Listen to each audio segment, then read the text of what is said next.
Hello. I struck a bargain with the fates, but stuff still happens. So what's up? Good news, Australia. Your government's not gonna watch you watch porn yet. Contrasting what some states in the US and of course good old Great Britain is doing, the Australian government has decided to not require ID verification to watch porn online. This is because they came to the very obvious conclusion that any attempt to do so would have massive privacy implications. And this next part is just buck wild. This is unbelievable. They're going to allocate money and resources towards educating parents about how to work with their children to establish healthy boundaries, as well as funding, quote, age-appropriate, evidence-based, respectful relationships education. It is truly frightening to know that a country might treat their children with respect. I think instead we should go back to using these children as political pawns to invade your privacy. It just seems more free that way. Speaking of wanting to know about your body, Elon Musk wants to know about your body because X/Twitter has updated their privacy policy to say that they are now allowed to collect biometric data,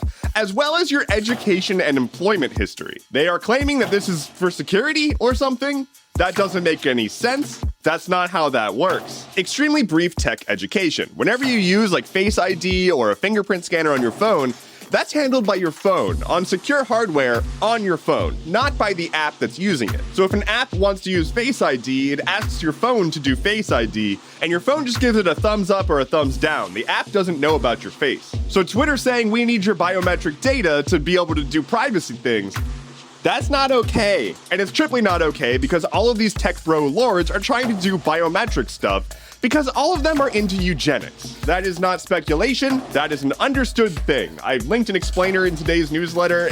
I would caution that it's a massive rabbit hole. But largely, if you're ever wondering why all these tech bros are ultimately trying to do healthcare innovations and talking about like fertility rates and whatnot, it's all eugenics and it all goes back to Stanford. I'll make a longer video on that at some point.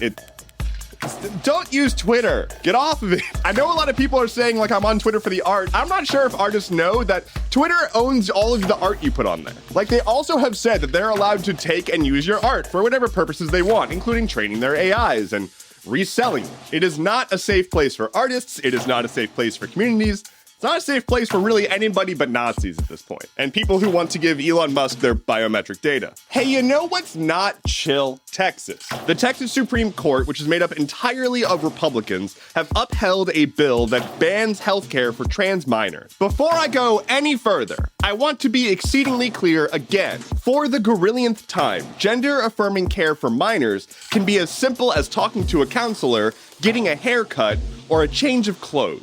It is exceedingly rare for a minor to actually get surgery. Hell, it's rare for a minor to even actually be on medication. It does happen, and it's healthcare, but it's rare. A decision which should be between families and doctors and pediatric experts has now been thrown aside, as the Supreme Court has said, no, you cannot make that decision. We are making it for you. Trans minors who are already on doctor-recommended medication have to stop under this new law. This starts today. As of today, there are going to be human beings who were previously taking medication for a condition they have, and they are now legally not allowed to do that anymore. Pediatric psychologists have already sounded the alarm that this is going to cause some of those children to turn to self-harm or suicide. This is why it's often referred to as life-saving, gender-affirming care. It's no different than people with depression who need to get medication to help with that, and otherwise may have suicidal ideation. This is why people are saying there's trans genocide happening. This is not a rampant thing sweeping the nation and corrupting our children. This is just human beings trying to survive, be themselves, and receive care. There are far, far bigger issues that could have been tackled, but instead, we're just using trans people as a punching bag. These are people who have decided that their myopic worldview supersedes your rights so much so that if you try to exercise what were previously your rights, you can go to jail. I am sorry. I'm mad about Instagram now. I'm mad today. This is not an important story. I'm going to rant anyway. Just give me this. There are rumors that Instagram is going to start allowing Reels to be longer than 1 minute and 30 seconds, maybe 3 minutes or up to 10 minutes. I, as a person who does a lot of work in the short form vertical video space, have some words here. So TikTok videos typically cap out at 3 minutes. You can go longer, but it typically caps out at 3 minutes. Reels currently cap out at 1 minute and 30 seconds. You can post longer reels, but they won't go into their equivalent of the For You page. YouTube Shorts caps out at 60 seconds. Meanwhile, TikTok's new monetization system requires that your videos be at least 60 seconds to make any money. So TikTok is pushing back against Shorts by way of capping when you can actually get money. Shorts doesn't let you go past the 60-second mark at all,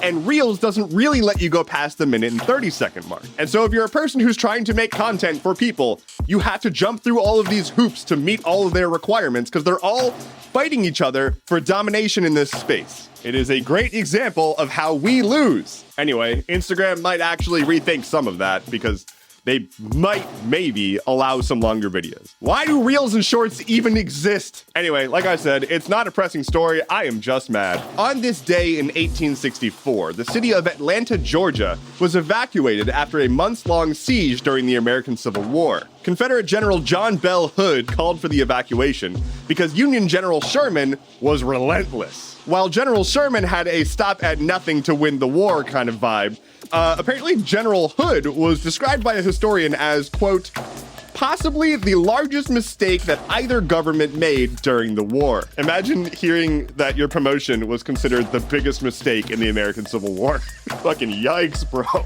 Lightning round. Mitch McConnell glitched again for like 30 seconds for the second time in like a month. Retire. Regulators are looking into Tesla after reports of a secret Elon mode, which removes some safety features from their autopilot system. Apparently, Lockheed Martin's streetwear is popular in South Korea right now. I don't know if that's cursed or blessed. Sony is hiking the price of PlayStation Plus. So if you're subscribed, go double check. And finally for today, Burger King is being sued over potentially misrepresenting the size of the Whopper, that misleading advertising. Fun fact, my grandfather designed the original Burger King logo.